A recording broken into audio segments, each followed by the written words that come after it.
My favorite speaker was Louis Giglio. He was really amazing. He was speaking about the spiritually asleep people. He said we need to wake them up from their slumber, from their deep sleep. He talked a lot about spiritual DNA, that we have that in our system, in our body, that the Lord has grown us up in His likeness, that we can live because we have His Spirit inside of us, that we're genetically made and we have His spiritual DNA. My favorite speaker was probably John Piper. My favorite speaker was Christine Kane. The Passion Band, I loved the Passion Band. They had a few original songs that they were playing.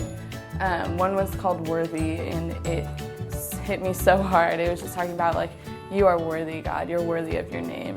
Probably one of the most surprising moments for me was whenever Carrie Underwood just popped out of nowhere whenever Crowder was like performing. And I went crazy because I just love Carrie Underwood, so. Okay, my favorite musical experience would probably be Crowder.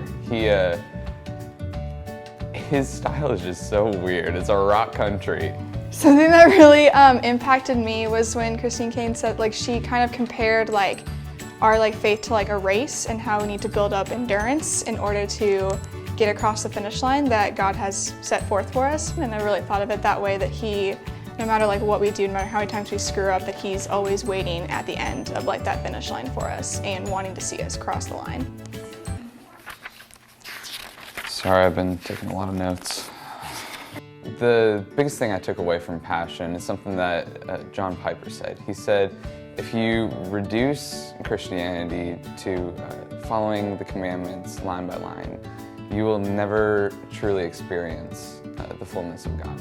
And for so much of my life, I have tried to live by the rules and tried to do the right thing, when in all reality, instead of focusing on what I should be doing, I should be focusing on the relationship that I actually have with Him. We got on like one of the trains once, and it was like super broken, so we would go like 10 feet and then stop, and then 10 feet and then stop.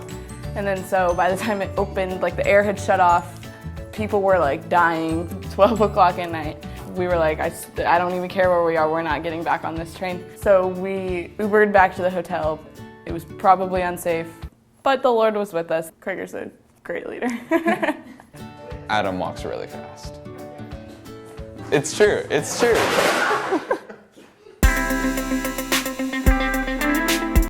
He is like 5 miles ahead of every other group that we're with. And then Krager, on the other hand, is like 2 miles behind everyone. So, you know, it's funny to see how they work together and deal with us kids when we were going from place to place. And like I was in Adam's group, and like we always like Adam was always like speed walking, like leading the pack, and it was just like getting on, like how intense was just getting on and off the subway. I was in John Krager's group, like the back of the pack, like we said we would like pick up people's lost pens.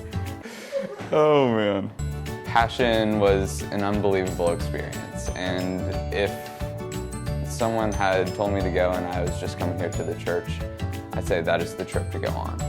If you get the opportunity to go to Passion, I 1,000% recommend it. It was such an incredible bonding experience between our grade level, that we got to experience growth and joy in the Lord and all the different things that we got to hear. If you're ever thinking about going to Passion, do it.